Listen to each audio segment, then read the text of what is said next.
Hello tenth class NCERT math का solution series लेके मैं आया हूँ। पहले चैप्टर की पहले एक्सरसाइज हो चुकी है, अब दूसरी एक्सरसाइज देखते हैं। इसमें पहला क्वेश्चन दे रखा है, ये इंपॉर्टेंट क्वेश्चन है, बहुत ज़्यादा आता है कई बार। Prove that under root 5 is irrational number. तो इसमें दो ही टाइप के क्वेश्चन है, एक तो under root 5 under root 2 type का होगा और एक बार उसमें कुछ ऐड कर रखा होगा 3 2 समथिंग, मतलब ऐसा बना रखा हो। जैसे क्वेश्चन नंबर 2 देख रहे होंगे आप, 3 + 2 रूट 5। तो आपको दोनों क्वेश्चन को समझने कैसे करना है, और या तो अगर आप समझ जाते हो तो ठीक है, नहीं तो कम से कम आपको याद करना पड़ेगा, रटना पड़ेगा इसको, है ना। यही इसको एग्ज़ाम में क्योंकि ये आएगा और आपको आना चाहिए, ठीक है। तो कई बार रटना मैं इसलिए कह रहा हूँ, रटना इसलिए पड़ता है, कई बार एट द टाइम हमें समझ नहीं आता, लेकिन लेटर ऑन हमें समझ आ जाता है। तो ऐसा नहीं है कि हर बार कोई चीज़ हमें समझ ही आएगी तो ही हम पढ़ेंगे, कई बार उसको मेमोराइज भी कर लो, विद द टाइम आपको वो समझ भी आ जाएगी। तो इसलिए मैंने रटना कहा है। तो क्वेश्चन नंबर फर्स्ट देख लो आप। पहले क्वेश्चन नंबर फर्स्ट में क्या लिखा हुआ था कि हमें प्रूफ करना है, प्रूफ दैट, तो प्रूफ क्या कंडीशन है कि अंडर रूट 5 जो है इज़ इरेशनल। तो इसमें फॉर्मूला नहीं, हमारे पास फॉर्मूला नहीं लगता है ऐसे क्वेश्चन में। ये एनालिटिकल वे होता है इनको प्रूफ करने का। आपको एनालिटिकल वे से चलना है, नॉलेज के साथ और कॉन्सेप्ट के साथ आगे बढ़ना है। तो भाई ये कह रहा है इरेशनल नंबर है, तो इसको एक मेथड है मैथ में जिसको हम कहते हैं कॉन्ट्राडिक्शन के साथ आगे बढ़ेंगे। कॉन्ट्राडिक्शन मतलब हम ये बोलेंगे नहीं ये रैशनल है, इरेशनल नहीं है, और देखते हैं क्या होता है आगे। आगे कहानी बनाते हैं। सो लेट अंडर रूट 5 जो है रैशनल है, ठीक है। तो रैशनल नंबर को हम किस फॉर्म में लिखते हैं? p/q फॉर्म में। तो under root 5 can be written as p/q form. अब इसमें कंडीशंस आपको नोट करनी है कि p/q में क्या कंडीशन है। देखो, एक तो आपको हमेशा याद रहती है बच्चों को कि q जो है 0 के इक्वल नहीं होगा, ये बात सही है। दूसरी ये कंडीशन है कि p और q में कोई भी को फैक्टर नहीं होगा, इसका मतलब they are coprime. p and q are coprime, ठीक है। मतलब इसको अंडरस्टैंड करना है भाई आप लोगों को। काफ़ी बच्चों को पढ़ा के भी समझ नहीं आता है को प्राइम का मतलब क्या होता है। देखो, जैसे ये नंबर है, जैसे मैंने कहा 2/4 एक फ्रैक्शन है, तो आप देख रहे हो 2 से आप 4 को डिवाइड कर सकते हो, तो ये 2 और 4 को प्राइम नहीं हो गए, ये नहीं है को प्राइम, है ना। लेकिन अगर एक फ्रैक्शन ऐसी है 3/7, तो 3 और 7 को आप कैंसिल नहीं कर सकते हो सेम नंबर से, तो ये हो गए को प्राइम। तो मतलब कुल मिला के p/q इस टाइप के हैं, 3/7, या फिर जो मैंने ये यहाँ पे सॉल्व करके 1/2 लिखा है। 2/4 नहीं हो सकता p/q, क्योंकि इसमें कॉमन फैक्टर है, समझ गए। तो अब आपने स्क्वायरिंग बोथ साइड, दोनों तरफ स्क्वायर कर लो।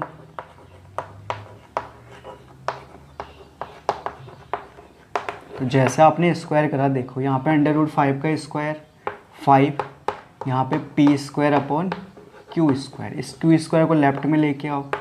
5 टाइम्स q² इक्वल्स टू क्या आ गया? p²। अब q और p को प्राइम थे, तो q p को डिवाइड नहीं करता, q² भी p² को डिवाइड नहीं करेगा। तो यहाँ पे आप लॉजिक क्या दोगे? q do not divide.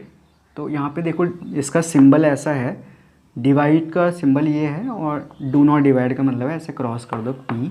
So this implies q² जो है वो भी डिवाइड नहीं करेगा p² को, ठीक है। इसका मतलब कौन डिवाइड कर रहा है p² को? क्योंकि p² इन दोनों का प्रोडक्ट है। सो इसका मतलब ये हुआ कि 5 जो है वो डिवाइड कर रहा है p² को, 5 डिवाइड कर रहा है p² को। सो जब ये p² को डिवाइड कर रहा है तो 5 किसको डिवाइड करेगा फिर?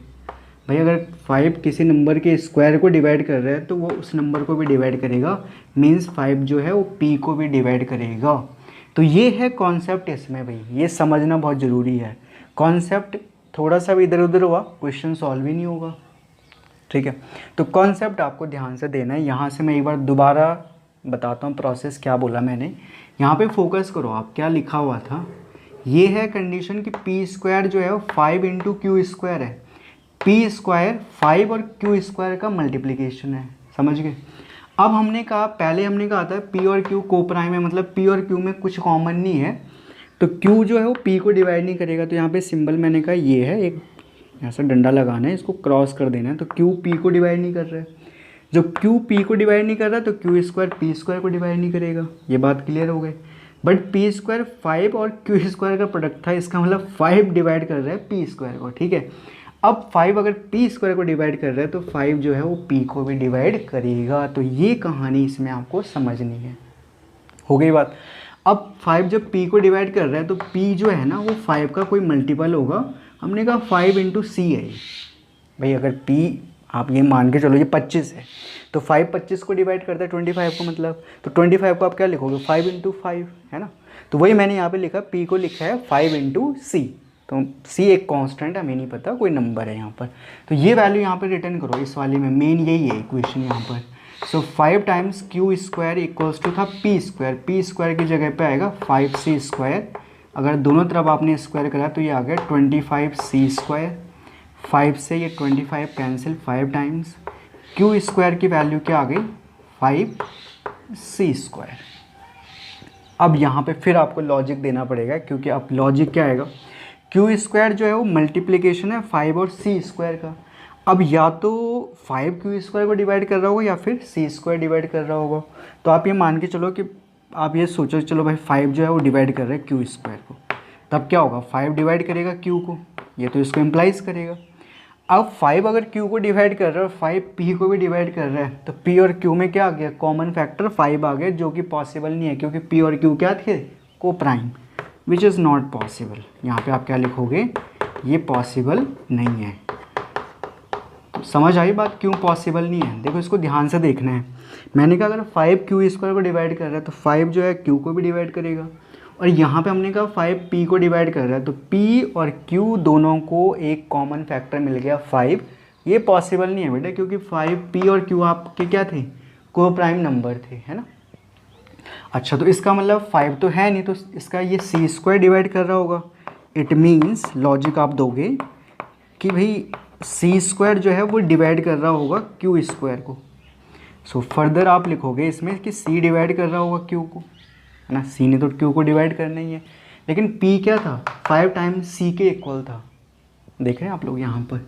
सो ये हो सकता है क्या, इसका क्या मतलब हुआ अगेन कि भाई अगर P ने 5C के इक्वल था तो C ने P को डिवाइड करा होगा, और C ने यहाँ Q को भी डिवाइड कर दिया, तो ये भी पॉसिबल नहीं है, which is not possible again, which is not possible.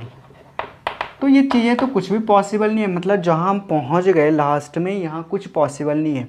इसका मतलब जो कहानी अगर आप उल्टे डायरेक्शन में जाओ तो कुछ भी ये सब पॉसिबल नहीं है। तो हमारा जो अजम्पशन था, जो हमने सपोज करा, वो भी पॉसिबल नहीं है कि ये रैशनल है। कहानी यहाँ से शुरू हुई थी ना कि भाई ये रैशनल है, तब जाके ये सारी चीज़ें हो रही थी एक के बाद एक। अब जब ये सारी फॉल्स हो गई, कुछ भी ट्रू नहीं है, इसका मतलब जो हमने अजम्पशन लिया ये भी ट्रू नहीं है, ये रैशनल नहीं है, ये क्या हो गया, इरेशनल। तो कॉन्ट्राडिक्शन मैथ में ऐसे काम करता है। So this is the way we proof such type of question कि कोई भी नंबर √3 हुआ, √2 हुआ, √5 हुआ, ये इरेशनल प्रूफ करने होंगे, सब में सेम प्रोसेस लगता है। तो एक क्वेश्चन को आपको ध्यान से देखना है, 3-4 क्वेश्चन आपके ऐसे सॉल्व हो जाएंगे। तो आई होप आपको समझ आ गया होगा। किसी को डाउट है तो कमेंट में लिख देना। बढ़ते हैं फिर अगले क्वेश्चन की तरफ। इसमें देखो ये सिंपल है, 3 + 2√5 इरेशनल प्रूफ करना हमें।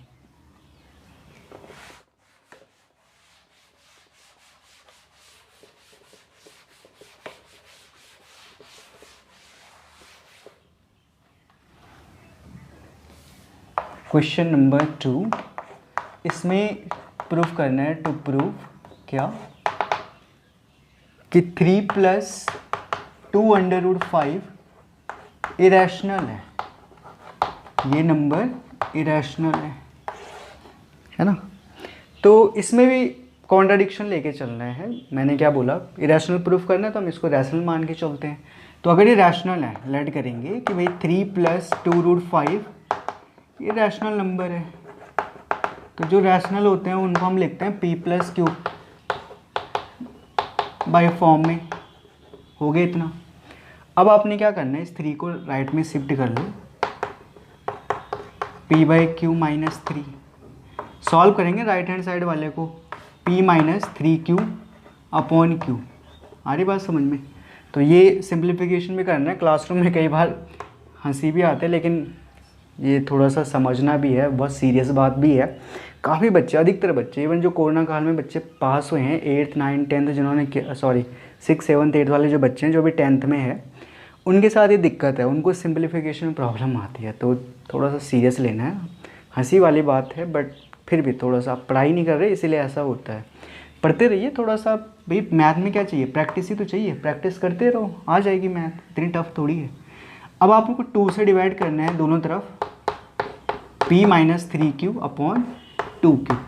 आगे इतना। अब लॉजिक देखो, एक एक करके लॉजिक कैसे देना है। ये जो p था ये एक नंबर था इंटीजर, ये q भी इंटीजर है, तो ये p माइनस 3q क्या होगा, एक इंटीजर होगा। प्लस माइनस कुछ भी होगा हम नहीं कह रहे, हम बस कह रहे हैं इंटीजर है। नीचे अपॉन में देखो 2q, ये भी क्या है इंटीजर, और जीरो तो है नहीं q, तो 2q भी जीरो नहीं होगा, तो इंटीजर अपॉन इंटीजर क्या होगा, ये एक फ्रैक्शन आ गई। और फ्रैक्शन क्या होते हैं, हमेशा रैशनल होते हैं, तो राइट हैंड साइड इसका क्या हो गया, रैशनल हो गया। बट हमें पता है, अभी हमने प्रूव करा था कि √5 जो नंबर है वो क्या है, इरेशनल, तो लेफ्ट में क्या है, इरेशनल। तो कभी ऐसा हो सकता है कि एक इरेशनल जो है एक रैशनल के इक्वल हो जाए, ऐसा तो नहीं हो सकता है। इसका मतलब जो हमारा, जो हम यहाँ पे आए ना लास्ट में, ये जो मोमेंट आया ये रॉन्ग है, गलत है, फॉल्स है। तो पूरी कहानी जहाँ से शुरू हुई थी वो सब पूरा सीक्वेंस ही रॉन्ग है। इट मीन्स हमारा जो अजम्पशन था इसको रैशनल लेके चलने का, ये गलत है, ये रैशनल नहीं है, इरेशनल है। तो हेंस इट इज़ प्रूव्ड। ऐसे प्रूव करना था जी, ठीक है। तो पहला क्वेश्चन और दूसरा क्वेश्चन इस टाइप में से एक क्वेश्चन डेफिनेटली आता है, आपको तैयार रहना है। बाकी थर्ड वाले जो क्वेश्चन हैं वो सिमिलर इसी पैटर्न में होंगे और आई होप आप कर लोगे इन क्वेश्चन को, ठीक है। तो मिलते हैं फिर। अब पहला चैप्टर तो आपका खत्म हो गया, सिलेबस कम हो चुका है, 2 ही एक्सरसाइज पहले चैप्टर में है। नेक्स्ट चैप्टर में मिलते हैं, ओके।